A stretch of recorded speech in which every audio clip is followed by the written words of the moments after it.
शिक्षार्थियों का स्वागत है। इस सत्र में हम राष्ट्रीय शिक्षा नीति या नई शिक्षा नीति 1986 के संदर्भ में चर्चा करेंगे। इस चर्चा के लिए हमारे साथ हैं डॉक्टर सोमू सिंह, आपका स्वागत है। आप काशी हिंदू विश्वविद्यालय के शिक्षा संकाय में सहायक आचार्य हैं और इस विषय के जाने माने विद्वान हैं। आपने बहुत काम किया है राष्ट्रीय शिक्षा नीति और भारतीय शिक्षा नीतियों पर और प्राचीन भारतीय शिक्षा पर, यानी एक निरंतरता रही है आपके अध्ययन अध्यापन में भारतीय शिक्षा को लेके। तो एक बार फिर से डॉक्टर सोमू सिंह जी का स्वागत करते हुए मैं आग्रह करता हूं कि राष्ट्रीय शिक्षा नीति के बारे में हमारे प्रशिक्षुओं को कुछ बताएं कि यह नीति क्या थी और प्रारंभिक शिक्षा के क्षेत्र में इस नीति का क्या योगदान रहा है। भारत सरकार ने अगस्त 1985 में एक डॉक्यूमेंट तैयार किया, challenge of education A policy perspective नाम से, और इस डॉक्यूमेंट को उन्होंने पूरे देश के विभिन्न वर्गों के समक्ष, इसमें बौद्धिक वर्ग, सामाजिक वर्ग, प्रशासकीय वर्ग, उनकी प्रतिक्रियाएं प्राप्त की और उन प्रतिक्रियाओं के फलस्वरूप 1986 में भारत सरकार ने नई शिक्षा नीति का प्रारूप तैयार करके जारी किया। अच्छा, मतलब यह ऐसा कार्य था ये जिसके लिए कोई आयोग नहीं बना। हाँ, अब तक अपने यहाँ की परंपरा ये रही है कि आयोग होते थे, उनकी अनुशंसाएं आती थी, उस पर आधारित फिर नीति बनती थी, जैसे कोठारी आयोग के आधार पर राष्ट्रीय शिक्षा नीति 1968 बनी थी। जी, तो ये ऐसी शिक्षा नीति थी जिसके पीछे कोई आयोग नहीं था, गवर्नमेंट का ही एक डॉक्यूमेंट था, उस पर विचार विमर्श हुआ देशव्यापी, उसके बाद ये आया। इस नई शिक्षा नीति में कुल 12 खंड थे और 12 खंडों में उन्होंने शिक्षा व्यवस्था के बारे में सारे प्रस्ताव या सुझाव प्रस्तुत किए। पहला खंड इसमें प्रस्तावना, दूसरा शिक्षा का सार तथा भूमिका, तीसरे खंड में इन्होंने राष्ट्रीय शिक्षा व्यवस्था कैसी हो इसका जिक्र है, चौथे खंड में समानता के लिए शिक्षा, कैसे शिक्षा से असमानता दूर की जाए, इस पर सुझाव हैं। पांचवें खंड में विभिन्न स्तरों पर शिक्षा का पुनर्गठन कैसे हो, इस बारे में सुझाव हैं।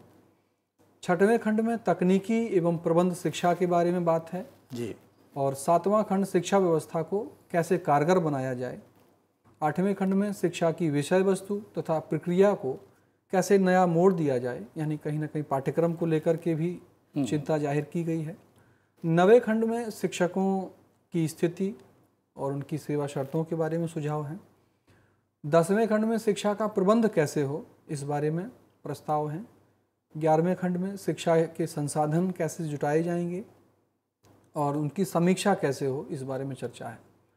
और 12वां जो अंतिम खंड है, भविष्य को लेकर के एक उनका अनुमान कि भविष्य में किस तरह की चुनौतियां आएंगी, उसकी तैयारी कैसे हो, इस बारे में चर्चा है। शिक्षार्थियों के समक्ष पहले तो यह स्पष्ट कर दूं कि पहली राष्ट्रीय शिक्षा नीति 1968 की उपलब्धियां स्वयं में महत्वपूर्ण थीं जी, किंतु यह भी सच है कि 1968 की शिक्षा नीति के अधिकांश सुझाव कार्य रूप में परिणित नहीं हो सके। जी, क्योंकि क्रियान्वयन की पक्की योजनाएं नहीं बन सकी, न स्पष्ट दायित्व निर्धारित किए गए और न ही वित्तीय एवं संगठन संबंधी व्यवस्थाएं हो सकी। और परिणाम स्वरूप अनेक वर्गों तक जो शिक्षा पहुंचाने का लक्ष्य था या उसका स्तर सुधारने का जो लक्ष्य था और उसके विस्तार का भी जो कार्य था वो नहीं हो पाया। तो कहीं ना कहीं ये एक बैकग्राउंड में चिंता थी और जो हमारे संविधान ने जो लक्ष्य तय किए थे उन लक्ष्यों की प्राप्ति में जो बाधाएं आ रही थीं वो गांव और शहर के फर्क को कम करने की भी चिंता थी भारत सरकार की। ग्रामीण क्षेत्रों में रोजगार के विविध और व्यापक साधन उपलब्ध कराने को लेकर, आने वाली पीढ़ियों में कैसे मानवीय मूल्य और सामाजिक न्याय के प्रति प्रतिबद्धता हो, कैसे प्रतिष्ठित किया जाए, इन सारी चुनौतियों और नवीन सामाजिक आवश्यकताओं को ध्यान में रखते हुए भारत सरकार ने इस नई राष्ट्रीय शिक्षा नीति को 1986 में तैयार किया। ये तो इसका प्रस्तावना जी, जिसमें भारत सरकार ने अपनी बात रखी। दूसरा जो इसका खंड शिक्षा का सार तथा भूमिका, इसमें इन्होंने कहा कि हमारे राष्ट्रीय परिप्रेक्ष्य में, भारतीय राष्ट्रीय परिप्रेक्ष्य में शिक्षा सबके लिए हो, ये मुख्य बिंदु इसमें है। और शिक्षा संस्कृति बनाने का माध्यम है। शिक्षा राष्ट्रीय एकता एवं वैज्ञानिक दृष्टिकोण के विकास में सहायक हो। शिक्षा समझ एवं चिंतन को स्वतंत्रता प्रदान करे, बिल्कुल ऐसी शिक्षा हो। ये शिक्षा के सार के बारे में उन्होंने कहा। शिक्षा अर्थव्यवस्था के विभिन्न स्तरों के लिए मानव शक्ति को विकसित करे और शिक्षा वर्तमान एवं भविष्य के निर्माण का मुख्य साधन हो। ये शिक्षा के सार और भूमिका में उन्होंने ये मुख्य बातें उसमें रखी, बताई। तीसरा जो खंड है राष्ट्रीय शिक्षा व्यवस्था का, जो कि हमारे प्रारंभिक शिक्षा से जुड़े लोगों के लिए बहुत महत्वपूर्ण है। इन्होंने इसमें स्पष्ट रूप से उल्लेख किया कि एक निश्चित स्तर तक प्रत्येक बच्चे को बिना किसी जाति, धर्म, स्थान या लिंग भेद के लगभग एक जैसी शिक्षा उपलब्ध हो। इस हेतु सरकार उपयुक्त रूप से वित्त पोषित कार्यक्रमों को प्रारंभ करेगी। मतलब ये सरकार औपचारिक रूप से अब प्रयास करेगी कि बिना भेदभाव के सबको शिक्षा मिले।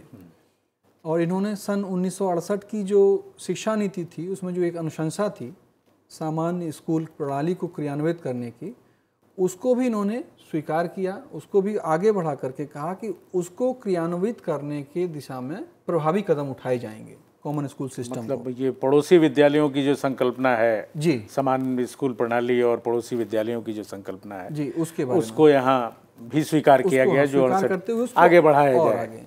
और इन्होंने कहा कि राष्ट्रीय शिक्षा व्यवस्था के अंतर्गत यह जरूरी है कि पूरे देश में शिक्षा की जो संरचना है एक ही प्रकार की हो, 10+2+3, जो कि पहले से अनुशंसा आई थी।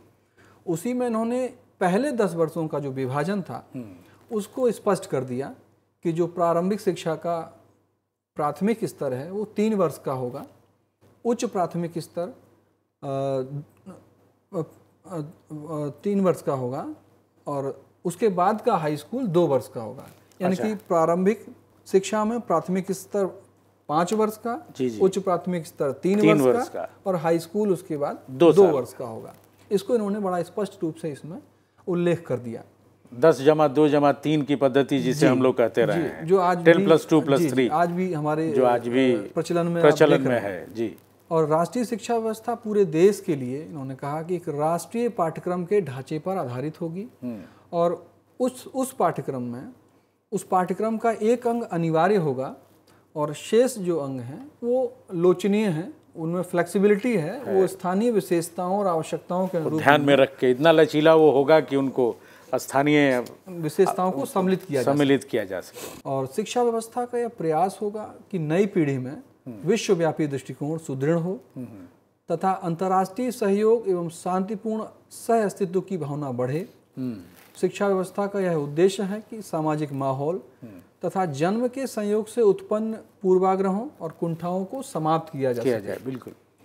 और प्रत्येक चरण पर दी जाने वाली शिक्षा का न्यूनतम स्तर निर्धारित किया जाए। ये भी इसमें स्पष्ट रूप से उल्लेख किया गया। अब एक बार फिर से इस चर्चा को एनसीईआरटी आगे बढ़ा रहा है, जब लर्निंग आउटकम की बात हम आज भी करने लगे हैं, उसी के केंद्र में। और देश में संपर्क भाषा को बढ़ावा देने के लिए भी प्रयास किया जाएगा।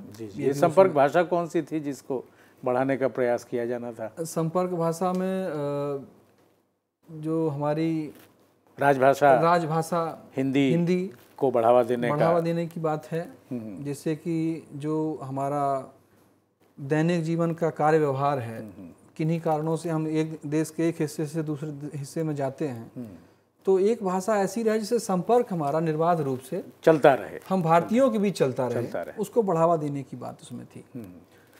शोध विकास तथा विज्ञान एवं तकनीकी शिक्षा के विषयों में देश की विभिन्न संस्थाओं के बीच व्यापक ताना बाना नेटवर्क स्थापित करने के लिए विशेष व्यवस्था की जाएगी, जिससे वे अपने अपने साधन सम्मिलित कर राष्ट्रीय महत्व की परियोजनाओं में भाग ले सकें। बिल्कुल। संस्थाएं अलग अलग होकर के सेग्रीगेट होकर के काम न करें, बल्कि सम्मिलित प्रयास ऐसा करें कि जो राष्ट्रीय हमारा लक्ष्य है शिक्षा का, उसकी प्राप्ति में सहायक बने। और समूचे राष्ट्र का उत्तरदायित्व होगा कि वो साधन जुटाए शिक्षा के पुनर्निर्माण के लिए, असमानताओं को कम करने के लिए, प्राथमिक शिक्षा का सार्वभौमिकरण करने के लिए, प्रौढ़ साक्षरता के लिए, और इस प्रकार के अन्य जो भी लक्ष्य हैं उनका साधन जो जुटाने का दायित्व है समूचे राष्ट्र का होगा। ये सरकार ने इस बात का संकल्प लिया। इसके बाद इन्होंने एक और महत्वपूर्ण सुझाव इसमें खुली शिक्षा और दूरस्थ शिक्षा इन्होंने कहा कि राष्ट्रीय शिक्षा प्रणाली के अंग होंगे और इसको और सुदृढ़ किया जाएगा। इसके दायरे में हमारे युवा वर्ग, गृहिणियाँ, किसान, मजदूर, व्यापारी भी आ सकें, कार्यरत लोग भी इससे जुड़ करके शिक्षा को आगे बढ़ा सकें। ये भी इसमें महत्वपूर्ण सुझाव था। जो भी शैक्षिक प्रशासन की या शैक्षणिक संस्थाएं थी, विश्वविद्यालय अनुदान आयोग, अखिल भारतीय तकनीकी शिक्षा परिषद, भारतीय कृषि अनुसंधान परिषद, भारतीय चिकित्सा परिषद, इनको राष्ट्रीय शिक्षा व्यवस्था के क्रियान्वयन में महत्वपूर्ण भूमिका अदा करने के लिए मजबूत बनाया जाएगा। और ये संस्थाएं एनसीईआरटी और न्यूपा के साथ मिलकर शिक्षा नीति के क्रियान्वयन में सहभागिता करेंगी और सहयोग प्रदान करेंगी। जी जी, ये भी एक इनकी बहुत महत्वपूर्ण उसमें सिफारिश थी। तीसरा खंड जो है वो समानता के लिए शिक्षा से संबंधित है। इसमें इन्होंने किस तरह शिक्षा में असमानता को दूर किया जाए, महिलाओं की स्थिति में परिवर्तन लाया जाए, उस परिवर्तन हेतु कैसे शिक्षा को उपयोग किया जाए, इस पर बल दिया। इन्होंने मुख्य रूप से अनुसूचित जातियों के विकास में जो मुख्य बातें हैं कि उनको अन्य जातियों के समान लाना है, ये चर्चा है। इसके लिए प्रोत्साहन, पूर्व मैट्रिक छात्र योजना, लगातार सूक्ष्म योजना, अनुसूचित जाति के शिक्षकों की नियुक्ति तथा अनुसूचित जाति बाहुल्य क्षेत्रों में स्कूलों, बालवाड़ियों तथा प्रौढ़ शिक्षा केंद्रों की स्थापना की जाएगी। ये इन्होंने इस बात को हाईलाइट किया। और इसी प्रकार इन्होंने अनुसूचित जनजातीय बाहुल्य क्षेत्रों में भी प्राथमिक स्कूल खोलने को प्राथमिकता देने की बात कही और पाठ्यक्रम व जनजातीय भाषाओं में अनुदेशन सामग्री विकसित करने की भी इन्होंने बात उसमें कही। आवासीय स्कूल खोले जाएंगे, प्रोत्साहन योजना बनाने जैसे उपायों को शीघ्र लागू किया जाएगा, जिससे कि शैक्षिक दृष्टि से पिछड़े हुए सभी लोगों को उपयुक्त प्रोत्साहन मिल सके। अल्पसंख्यकों की शिक्षा पर भी विशेष बल देने की बात इसमें कही गई है। एक और महत्वपूर्ण समुदाय है हमारा शारीरिक एवं मानसिक दृष्टि से विकलांग लोग। उनके लिए भी इन्होंने कहा कि विशेष स्कूल खोले जाएंगे। तब की शब्दावली में हाँ, उस समय विकलांग लोग, हाँ, उसके आज हम जिन्हें दिव्यांग कहते हैं, इसीलिए हम उसको उसी रूप में आज हम उनको दिव्यांग के रूप में संबोधित कर रहे हैं औपचारिक रूप से। और उनके लिए व्यावसायिक प्रशिक्षण की पर्याप्त व्यवस्था की जाएगी और उनका अध्यापक शिक्षा कार्यक्रम इस तरह से पुनर्गठित किया जाएगा कि वो इन समस्याओं से, जो विकलांग बच्चे हैं उनकी समस्याओं से आसानी से निपट सकें। तो ये भी एक महत्वपूर्ण उसमें सुझाव था। पांचवा खंड जो इसका है कि विभिन्न स्तरों पर शिक्षा का पुनर्गठन किस प्रकार हो, इससे संबंधित था।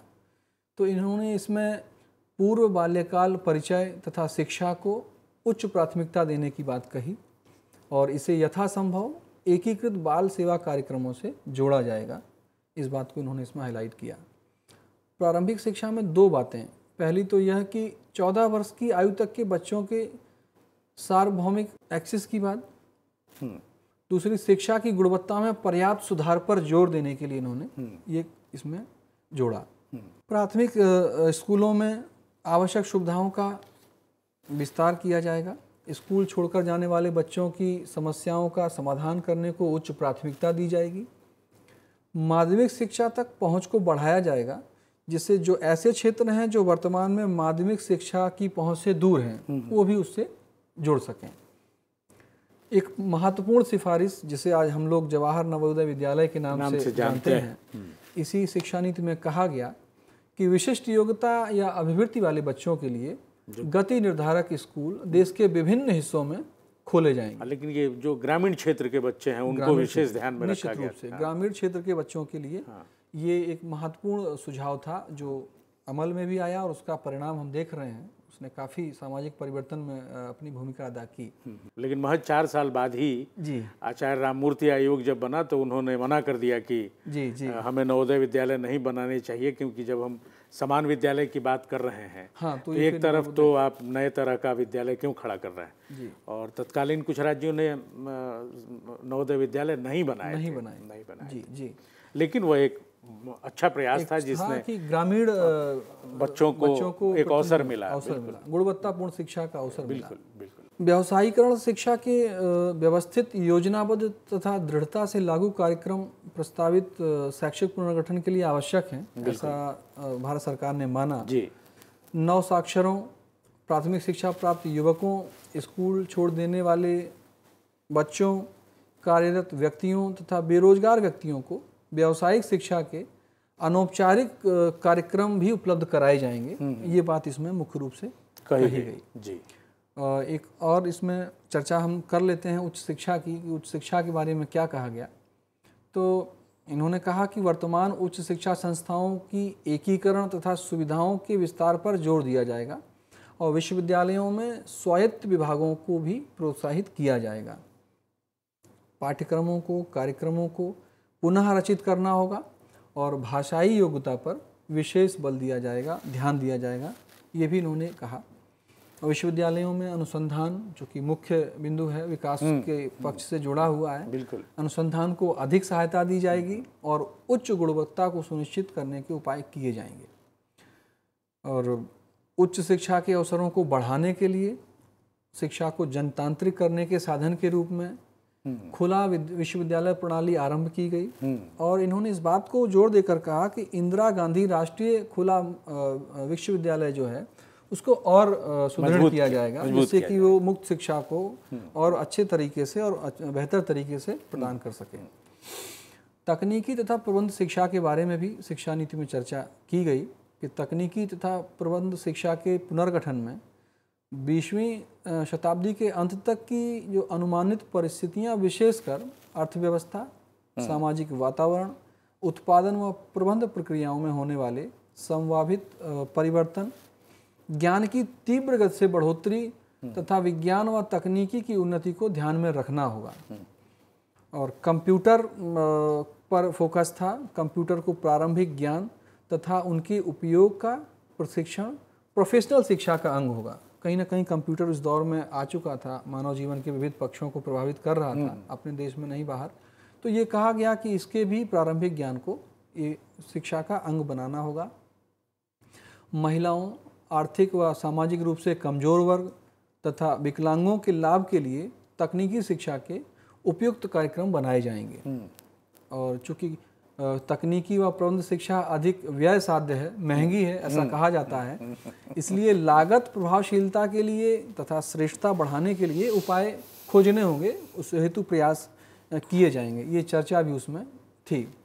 शिक्षा प्रणाली का क्रियान्वयन को लेकर के उन्होंने कहा कि आवश्यक है सर्वोच्च बौद्धिकता, लक्ष्य की गंभीरता तथा नवाचार व सृजनशीलता के लिए आवश्यक स्वतंत्रता के वातावरण में शिक्षा का प्रबंध करने की आवश्यकता है। नवाचार और सृजनशीलता पर इस में ज़्यादा जोर था पूरे इस पर। जी। और चूंकि कई संस्तुतियां हैं, उस पे हम चूंकि प्रारंभिक शिक्षा पर फोकस करके उसको 8वें खंड में शिक्षा के पाठ्यक्रम तथा प्रक्रिया का अभिनवीकरण किस प्रकार हो, इस संबंध में चर्चा है। चूंकि प्रारंभिक शिक्षा से जुड़े लोग ये स्पष्ट समझ पाएंगे कि पाठ्यक्रम में किन बातों को लाने की इन्होंने सिफारिश की।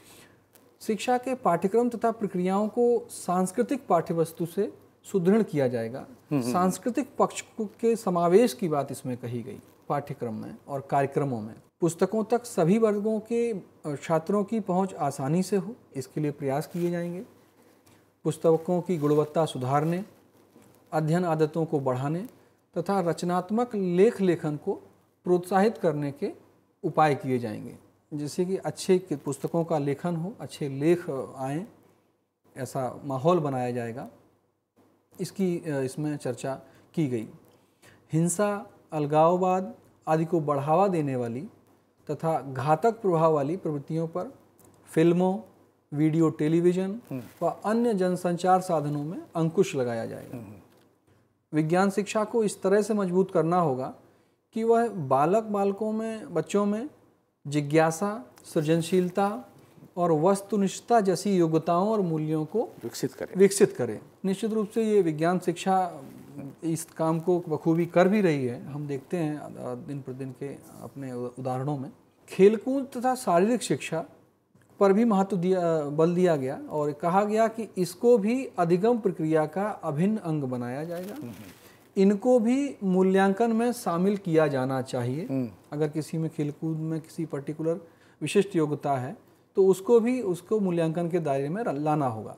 युवकों को शिक्षा संस्थाओं के माध्यम से राष्ट्रीय तथा सामाजिक विकास के कार्य में सम्मिलित होने के अवसर प्रदान किए जाने चाहिए। बच्चों को एनसीसी, एनएसएस, राष्ट्रीय सेवा योजना जैसी योजनाओं में से किसी एक में भाग लेना हो, जिससे उन्हें अवसर मिल सके कि सामाजिक जिम्मेदारी क्या है हमारी, ये सीखने का, राष्ट्रीय कार्य क्या है उससे जुड़ने का। एक और इनकी महत्वपूर्ण बात इसमें है कि इन्होंने सतत व व्यापक मूल्यांकन लागू करने की बात कही। संयोग व विषय निष्ठता की अत्यधिकता को समाप्त करने के लिए जोर दिया।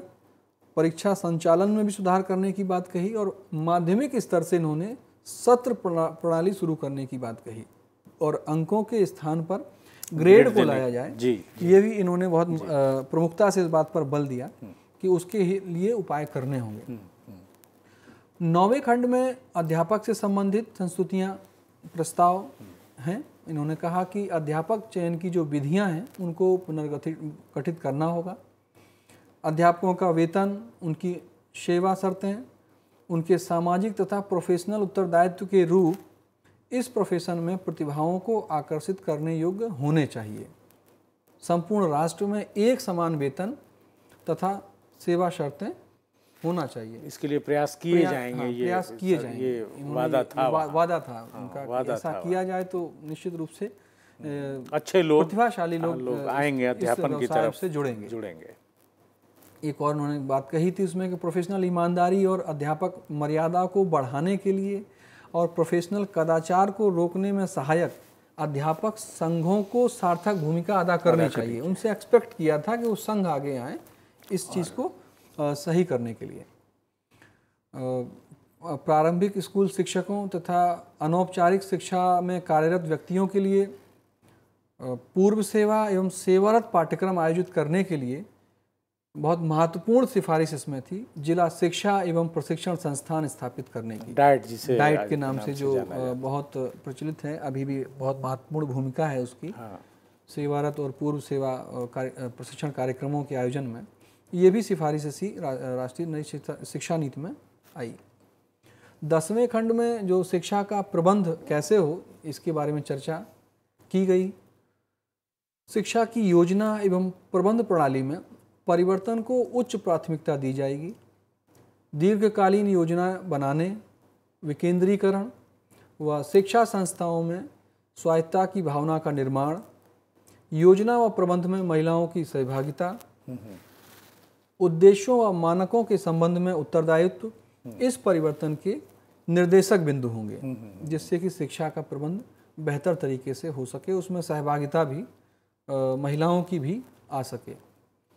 शिक्षा की उचित प्रबंध संरचना में अखिल भारतीय सेवा के ढंग पर की तर्ज पर भारतीय शिक्षा सेवा की स्थापना को सम्मिलित करना होगा। ये भी एक सुझाव था जो अभी भी आज भी जिस पर काम अभी जारी है अभी भी काम जारी है और कहीं ना कहीं देश के किसी हिस्से से मांग उठती है कि इसको लागू किया जाए। शिक्षा नियोजकों, प्रशासकों तथा संस्थाओं के प्रधानों को प्रशिक्षण प्रदान करने के कार्य को विशेष प्राथमिकता दी जाएगी। गैर सरकारी एवं व्यक्तिगत प्रयासों को प्रोत्साहित किया जाएगा और इसके साथ साथ शिक्षा का व्यापार करने के लिए खोली जाने वाली संस्थाओं की स्थापना को रोकने के लिए भी कदम उठाए जाएंगे। ये भी चर्चा इसमें की गई कि ऐसे लोग ना आए जो शिक्षा को व्यापार के रूप में लें और जो मूल मकसद है शिक्षा का उससे हम कहीं इतर हो जाएं, भटक जाएं। संसाधन और समीक्षा की चर्चा 11वें खंड में की गई। दान, उपहार, शुल्क आदि की सहायता से संसाधनों को अधिकतम संभव बढ़ाया जाएगा। अनुसंधान तथा तकनीकी व वैज्ञानिक जनशक्ति के विकास में लगी हुई संस्थाएं अपने उपभोक्ता के प्रतिष्ठानों पर कर लगाकर संसाधन जुटा सकती हैं। इन्होंने एक सुझाव दिया कि ऐसा अगर किया जाएगा तो संसाधन की समस्या नहीं आएगी और शिक्षा को राष्ट्रीय विकास एवं संघर्ष के लिए निवेश का एक महत्वपूर्ण क्षेत्र माना जाएगा। बिल्कुल सही। शिक्षा में भी इन्वेस्टमेंट किया जाए, इन्होंने इस बात को हाईलाइट किया। नई राष्ट्रीय शिक्षा नीति के विभिन्न प्राविधानों के क्रियान्वयन की प्रत्येक 5 वर्ष बाद समीक्षा की जाएगी, ये भी इन्होंने इस बात को उसमें जोड़ा था समीक्षा में। शिक्षा का भावी स्वरूप क्या होगा, इन्होंने इसमें एक चिंता अपनी जाहिर की थी कि मुख्य कार्य शिक्षा प्रणाली के निचले स्तर को सुदृढ़ करना है, जिसमें शताब्दी के अंत तक लगभग 1 अरब लोग शामिल होंगे। यह भी सुनिश्चित करना होगा कि शिक्षा प्रणाली की सबसे ऊपरी स्तर के लोग विश्व के श्रेष्ठ व्यक्तियों में शामिल हों। ये अभी हमने चर्चा की कि राष्ट्रीय शिक्षा नीति 1986 जो नई शिक्षा नीति के नाम से भी जानी जाती है, उसमें क्या क्या मुख्य बिंदु थे जिन पर प्रारंभिक शिक्षा से प्रत्यक्ष एवं अप्रत्यक्ष रूप से जुड़े हुए संबंधित। लेकिन इसका जब 1986 की शिक्षा नीति आई तो उसके बाद 2 बार इसे संशोधित परिमार्जित होने का मौका मिला जी। वो विभिन्न कारणों से यह अवसर मिला होगा, लेकिन वर्ष 1990 में आचार्य राममूर्ति की अध्यक्षता में जो आयोग बना था उसने प्रबुद्ध समाज की ओर इस शीर्षक से अपनी एक रिपोर्ट प्रस्तुत की थी। और 1992 में फिर जनार्दन रेड्डी कमेटी की एक रिपोर्ट है जिसे हम लोग POA 1992 के नाम से जानते हैं, क्योंकि 1986 की शिक्षा नीति में के 3 दस्तावेज महत्वपूर्ण हैं। एक तो शिक्षा की चुनौतियां जिस पर चर्चा हुई, उसके बाद राष्ट्रव्यापी चर्चा के बाद जो एक दस्तावेज बना वो नई शिक्षा नीति या राष्ट्रीय शिक्षा नीति 1986, और तीसरा जिसे क्रियान्वयन योजना कहा गया, POA कहा गया, प्रोग्राम ऑफ एक्शन 1986। तो यह जो क्रियान्वयन योजना है, संशोधित राष्ट्रीय शिक्षा नीति है 1992 की। सोमू जी, यदि आप उसके बारे में हमारे शिक्षार्थियों को कुछ बताते तो उनके ज्ञान में इजाफा होता। तो 1992 के संशोधित शिक्षा नीति के संदर्भ में हम अपनी चर्चा जारी रखेंगे।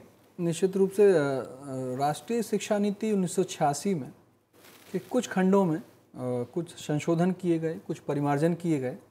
उनमें से जो परिमार्जन हमारे प्रारंभिक शिक्षा के शिक्षार्थियों के लिए महत्वपूर्ण हैं, सीधे संबंधित हैं, अप्रत्यक्ष रूप संबंधित हैं, उनको एक बार मैं रखना चाहूँगा।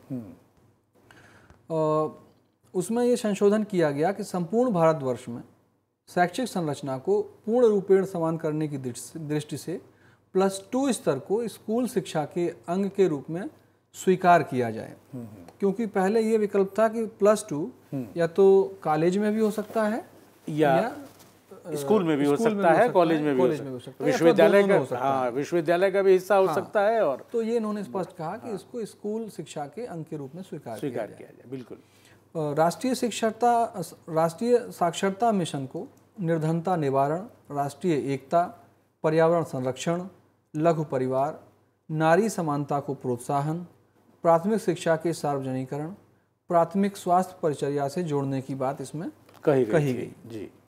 ऑपरेशन ब्लैक बोर्ड को अधिक व्यापक करके प्रत्येक स्कूल में 3 बड़े कमरे और 3 अध्यापक उपलब्ध कराए जाएं। इन्होंने न्यूनतम कहा कि इतना हमको कराना है, मतलब कक्षाएं 5 हो लेकिन 3 कमरे जरूर हों, 3 अध्यापक जरूर हों। तो कहीं ना कहीं ऑपरेशन ब्लैक बोर्ड को और प्रभावी ढंग से इन्होंने आगे बढ़ाया। और इन्होंने एक महत्वपूर्ण बात इसमें जोड़ी कि भविष्य में नियुक्त होने वाले 50% अध्यापक महिलाएं होंगी। लगभग 30 वर्षों बाद, जिस पर कई राज्य अब अमल कर रहे हैं। ये बात उसी समय आई। और ऑपरेशन ब्लैक बोर्ड को उच्च प्राथमिक स्तर पर विस्तृत किया जाएगा। शाला त्यागी बच्चे, स्कूल रहित क्षेत्रों के बच्चों तथा दिवा स्कूल जाने में असमर्थ कामकाजी बच्चों तथा लड़कियों के लिए अनौपचारिक शिक्षा के कार्यक्रम को मजबूत एवं विस्तृत किया जाएगा। ये भी इसमें चर्चा थी। 21वीं शताब्दी में प्रवेश से पूर्व 14 वर्ष की आयु वाले सभी बच्चों को संतोषजनक गुणवत्ता वाली निःशुल्क तथा अनिवार्य शिक्षा उपलब्ध कराने की बात इसमें कही गई। कंप्यूटर साक्षरता पर जोर था और मूल्यांकन आयोग गठित करने की इसमें बात थी। बहुत अधिक ऐसे संशोधन परिमार्जन इसमें परिलक्षित नहीं हुए। जो राष्ट्रीय शिक्षा नीति 1986 के प्रस्ताव थे, सुझाव थे, उन्हीं को इन्होंने आगे बढ़ाया और उन्होंने कहा कि उन्हीं को हमें मजबूती के साथ, प्रभावशाली तरीके के साथ उसको क्रियान्वित करना है, उसको हासिल करना है। और कई चर्चा हो चुकी है संशोधनों पर। ये हमारी चर्चा के दौरान ये बिंदु आए हैं। आपका बहुत बहुत धन्यवाद सोमू जी। 1986 की शिक्षा नीति और उसके संशोधित रूप 1992 के बारे में आपने विस्तार से हमारे शिक्षार्थियों को बताया। 1992 की नीति या 1986 की शिक्षा नीति का कुछ न कुछ प्रभाव पड़ा होगा। तो मैं आग्रह करता हूं अपने शिक्षार्थियों से कि आप सब किसी न किसी विद्यालय से जुड़े हुए हैं और आपका विद्यालय हो सकता है कि इतना पुराना हो कि उसकी स्थापना 1986 के पहले हुई हो। यदि आपके ऐसे विद्यालय में काम करते हैं या यदि ऐसा कोई विद्यालय आपके आसपास हो तो आपसे आग्रह है कि जाकर पता करें कि इस स्कूल में 1986 के बाद 1986 की नीतियों का क्या प्रभाव पड़ा और स्कूल में किस तरह के परिवर्तन आए। मुझे लगता है कि इन शिक्षा नीतियों को समझने के लिए और उनके प्रभाव को जानने के लिए हमें इस तरह के प्रयास करने चाहिए और इस तरह की सूचनाएं एकत्रित करनी चाहिए। तो आपसे आग्रह है कि आप अपने आसपास के स्कूलों में जाएं और इस तरह की सूचनाएं एकत्रित करें, तब हम शायद जान पाएंगे कि हमारी शिक्षा नीतियां किस तरह से प्रभावित करती हैं हमारे इन शैक्षिक संस्थाओं को। हो सकता है कि किसी स्कूल का कमरा ऑपरेशन ब्लैक बोर्ड के कारण बढ़ गया हो। बिल्कुल, निश्चित रूप से वो शिक्षकों के लिए पद सृजित हो गए निश्चित रूप से। तो ये जानना हमारे लिए श्रेयस्कर होगा। तो इसी कार्य के साथ आप सब की ओर से एक बार फिर से सोमू जी आपका बहुत बहुत धन्यवाद यहाँ आने के लिए और आप सबका भी धन्यवाद।